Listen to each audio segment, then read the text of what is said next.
Welcome to HortTube. My name is Jim Putnam. In this video, I'm going to put my Tamukeyama Japanese Maple into the ground. This one has actually been in a container for more than 10 years. I started with just a little tiny grafted 1 gallon Tamukeyama Japanese Maple. This is a weeping type dissectum that Tamukeyama is just one of my absolute favorites. It has the reddish new foliage or purplish new foliage all season. It tends to hold the color pretty well here in the south during the summer. It does green up a bit, but not as much as some others do. It has the really fine textured foliage, and then in the fall it just gets the most amazing red color.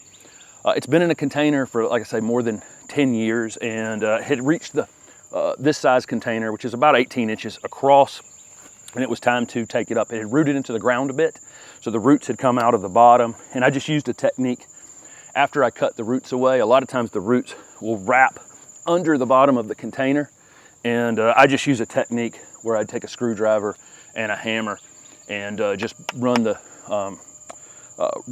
just push the roots back through the hole from the bottom, and that releases it pretty easily from a container. This container, you'll see how the shape of it, it's narrower at the bottom and wider at the top. This is an easy container to get things out of. I've got a few things that I'm transplanting now, and if the container narrows at the top, it can be much harder to get things out. So I was always careful selecting a container that's wider at the top than at the bottom. So it's out of the container. This is the spot it's going in. You'll notice that it's contorted, and I wired this for several years. I would just take a piece and bend it back a direction, wrap some wire around it, and then it would hold it in place, and that's what's created this contorted habit that it has. And I'm going to do a little bit more work on it going forward, and I'll show you guys when that happens. I'm going to make it even more interesting than it is. It doesn't hurt the tree in any way. I've actually had that comment before, you know, poor tree, like I was doing. This tree's been more loved than anything else in this landscape. And again, I've had it for a long time, and it's always been a container plant because it was a display piece at my garden center, which kind of explains why I've kept it mobile.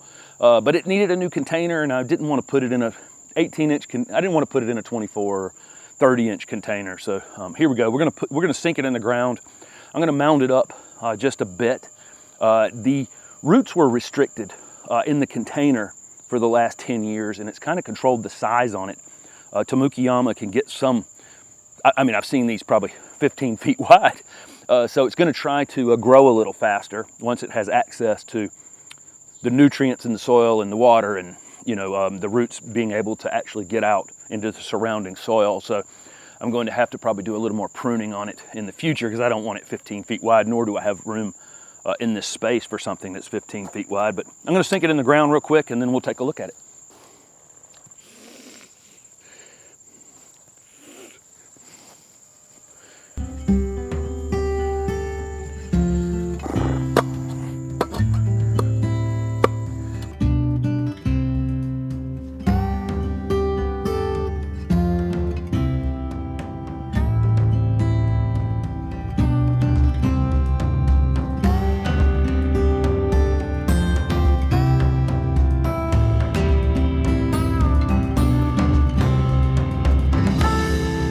If you followed along with this project the last couple of years here in Raleigh, North Carolina, you'll know that the soil has improved quite a bit. Normally when I plant something now, the soil underneath has just really changed, and it was from covering it in compost and wood chips, which have now become compost, and it's had several applications of hardwood mulch as well, just for decorative reasons, but it also breaks down and improves the soil. But this area toward the back of the lot is definitely more of a challenging space. It tends to be a little bit sandy on the top and kind of easy digging, and so I was able to go down. There were some roots from this had rooted through the bottom of the container.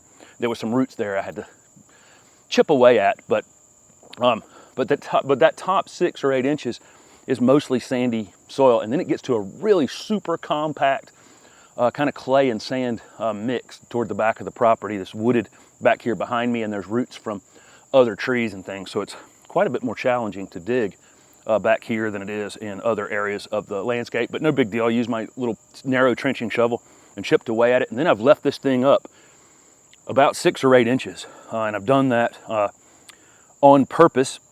I'm basically planting it in the ground, but it's also partially still like container planted. I used a whole bag of pine bark fines, or ground pine bark. I don't know how many names it might have where you are at whatever store that you're shopping at, but I used a generous amount of pine bark to basically plant the rest of it. It's what it was planted in that container.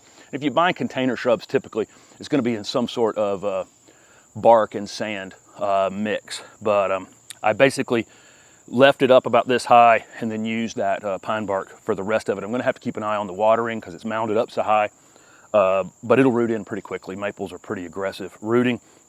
I've got 2 things going on here. I have this beautiful contorted main trunk, and I want to show that off, and I have it underplanted with these Mojo Pittosporum, which this gold foliage looks fantastic with the dark almost purple foliage on this, and then the red fall color on this Tamukeyama Japanese Maple. So I want to expose the trunk, and I want to make sure there's no limbs down here low, and so I'm going to take off a couple of main, kind of larger limbs here, but just right off the bat right there, by removing this piece, we can see a bit more of the trunk. I'm going to remove this one, and I think I'll leave that one for now, and then I'm just going to raise this one up. I just come to a place where it's branched and cut it right below that, so it still looks, that piece still looks great. And I'll do the same thing on this one. I'll just cut this lower piece that's coming off of that one, and maybe same thing here, and maybe here, and maybe here, and here, and here, and here. And I think that may do it for now, but I've lifted this up some so that we can see the trunk again. A couple more here to just get the bottom of that one. Okay, so what do we think about that? I think that looks pretty daggone good. It's a weeping variety, so it's always going to be trying to weep down, so I'll have to continue to just kind of lift the skirt on it a bit, and I'm going to let it get much larger going upward. And what it'll do is it'll put out, maybe a 1 foot high piece that will then start to weep down, and it'll do that over and over and over again, and it'll add height over the next few years. But make sure you subscribe to the channel, and I'll give you an update on this going forward.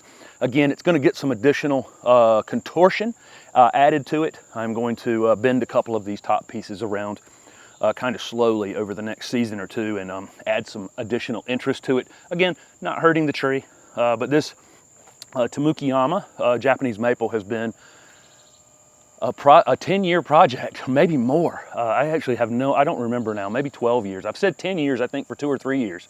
So maybe 12 years at this point. A project that I have worked on, and it's quite interesting, and always gets probably the most comments of any plants here in the landscape.